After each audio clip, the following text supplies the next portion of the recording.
Assalamualaikum warahmatullahi wabarakatuh. Selamat malam ya para pejuang cuan dan pejuang sangkutors. Bagaimana nih keadaan kalian semua? Semoga kalian dalam keadaan sehat semua dan saya doakan ya buat kalian jadi orang sukses semua. Amin. Mantap ya.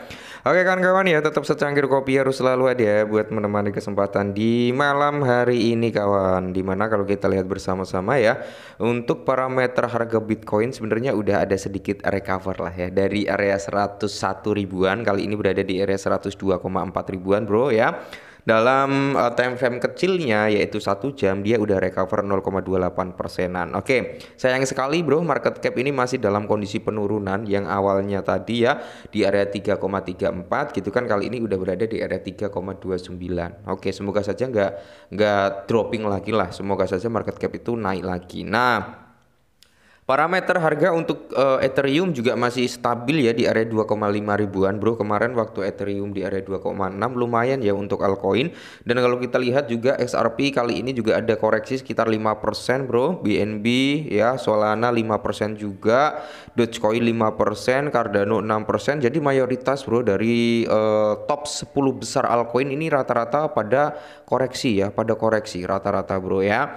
Terus kalau kita lihat dari performnya meme coin bagaimana? Apakah koreksinya jauh lebih mantap jiwa gitu kan? Nah, di sini market cap ada turun bro sekitar 6 persenan, volume juga turun 36%. Kalau kita melihat parameter harga daripada meme coin dari top 1 sampai 10 bro ya, itu rata-rata bearish semua, rata-rata koreksi semua ya. Termasuk di sini ada PP, Trump, Bong, Farcoin, Wave, Loki, Pengu, Bread, ya SPX ini rata-rata pada koreksi semua bro. Waduh. Dan di sini kalau kita lihat bro, ternyata Bitcoin dominance itu mengalami recover ya. Makanya di sini altcoin itu mengalami penurunan, recover daripada Bitcoin dominance diikuti penurunan juga daripada Bitcoin. Ya udah otomatis meme coin atau altcoin lainnya itu mengalami penurunan. Oke. Jadi di sini bro kalau kita lihat ya, selama ini nggak ke break ya area ini bro di kisaran 63,12% ini nggak ke break ya, dia masih ada prospek untuk mengalami penurunan. Tapi kalau itu di break bro, ya dia ada potensi untuk mengalami kenaikan kembali, mungkin sampai di kisaran 63, bahkan sampai di area 64 atau di area 64,37 persenan ya. Jadi ya tetap kita lihat, kita pantau bro ya kan. Dan kalau kita lihat ya, kalau kita mencari informasi pendeknya ya bro ya, secara singkatnya dia udah berada di zona berapa ini ya, kalau menurut Fibonya dia udah masuk atau udah ngebreak ya bro ya. Sorry ini keliru bro ya. Oke bentar, keliru. Nah kalau kita lihat dari sini ya, oke dia udah masuk di zona mana gitu kan, bentar ya bro ya.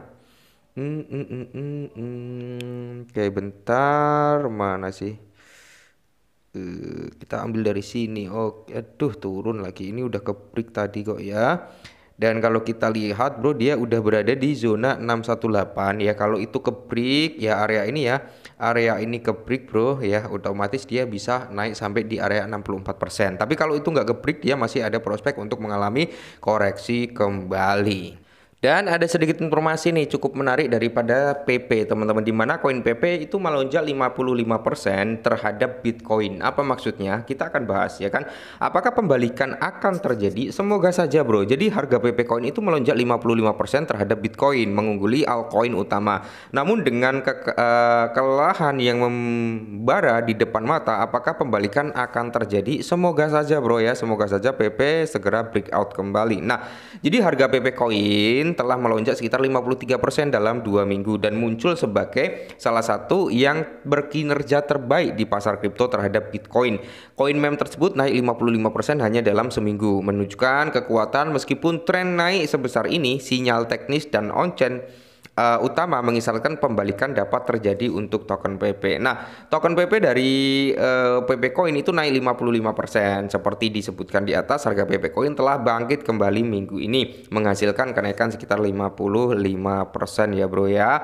Oke, karena kenaikan PP beresiko. Nah, beresiko habis sinyal teknis dan on-chain menandai potensi koreksi. Hal wajar, Bro. Kalau PP terjadi koreksi itu wajar karena secara overallnya ya, altcoin juga mengalami koreksi. Nah, grafik PP pairing Bitcoin yang diindekskan ke area 100 untuk kejelasan menunjukkan kegagalan tren harga untuk melewati puncak level 7222. Nah, yang terakhir terbentuk pada akhir Januari 2025 karena PP Coin melemah terhadap Bitcoin. Tren penurunan dapat mengonfirmasi pembalikan arah bearish jika menembus level support 6159 ya, Bro ya. Nah, ini ya. Ini kalau kita lihat, kita udah bahas ini ya. PP itu ada yang namanya pola double bottom kalau dari time frame 4 jamnya. Jadi mengindikasikan kemungkinan dia bisa terjadi penurunan harga. Nah, terus kalau kita lihat, Bro ya, keuntungan yang belum terrealisasi mengonfirmasi anjloknya PP Coin. Oke, di sini sedikit info lah buat teman-teman semua yang mungkin masih bullish gitu terhadap PP Coin dan mungkin mencari area entry untuk DCI gitu kan. Oke, kita bahas bareng-bareng di sini, Bro. Cuman ya tetap disclaimer lagi, tetap disclaimer, tetap Dior gitu ya, Bro ya. Do your own research tentunya. Dan kita lihat data daripada PP Coin kali ini. Sebenarnya kalau kita lihat ya masih dalam kategori pembelian ya, Bro ya. Jadi orang-orang itu masih cenderung melakukan pembelian daripada si PP Coin. Belum masuk ke ranah apa ya, FOMO gitu kan. Dan dia masih jauh dari kategori netral atau panic selling, masih jauh ya. Jadi kondisi daripada PP saat ini buyer itu masih mendominasi gitu. Nah, terus kalau kita lihat, Bro ya, dari indeksnya, chartnya ya. Nah, ini kan sempat kita bahas tuh ya. PP untuk saat ini di time frame 4 jam itu ada pola double bottom gitu kan. Sorry, iya double top, Bro, bukan double bottom. Kalau double bottom dia itu akan ada pembalikan arah ya, yang dimana mengindikasikan kenaikan harga. Tapi kalau double top ya, itu mengindikasikan akan ada penurunan harga. Nah, untuk saat ini, Bro ya, untuk saat ini nih PP masih tertahan di zona support di area 4 jam. Nah, zona supportnya di sini, Bro ya. Dia masih tertahan di sini. Setiap kali mau menyentuh di area tersebut atau menyentuh area tersebut, dia breakout kembali. Contohnya dari candle terakhir ini ya, dia breakout, Bro, hampir menyentuh di zona ini kan, tapi dia breakout kembali. Nah, akan tetapi di sini, Bro, kalau area ini bisa dikatakan gini ya, double top ini terkonfirmasi gitu kan, dia berpotensi PP itu turun sampai ke area sini, Bro, di area 11 atau di area 10. Oke, kalian bisa TCA di area tersebut. Ya, kalau kalian ingin dapat tengah-tengahnya mungkin bisa ambil di area 10.97 atau di area 11 pas. Oke. Itu akan menjadi area parkir daripada PP pertama kalinya. Nah, kalau area demand-nya ini nggak mampu nahan PP, jadi dia ada area pertahanan atau benteng kedua, Bro, yaitu di kisaran harga kepala 996 sampai di price harga sekitar 94-an 94,8 atau di area 95-an lah ya, di area tersebut, Bro ya. Jadi kalau kalian ingin DCI silahkan. Ini dalam time frame 4 jam ya. Kalau kita naikkan lagi ke time frame daily ya, ini, Bro, untuk saat ini kan dia tertahan di zona ini. Nah, di area sini kan. Tapi kemungkinan sih dengan adanya candle 2 hari ini ya, closingnya nanti hijau apa merah nih ya kan. Kalau dia closingnya merah, Bro ya, ya udah kita siap-siap entry di kepala 11.20 atau diambil di kepala 11 pas gitu. Oke, mungkin ini dulu sedikit informasi tentang PP. Semoga bermanfaat, tetap semangat dan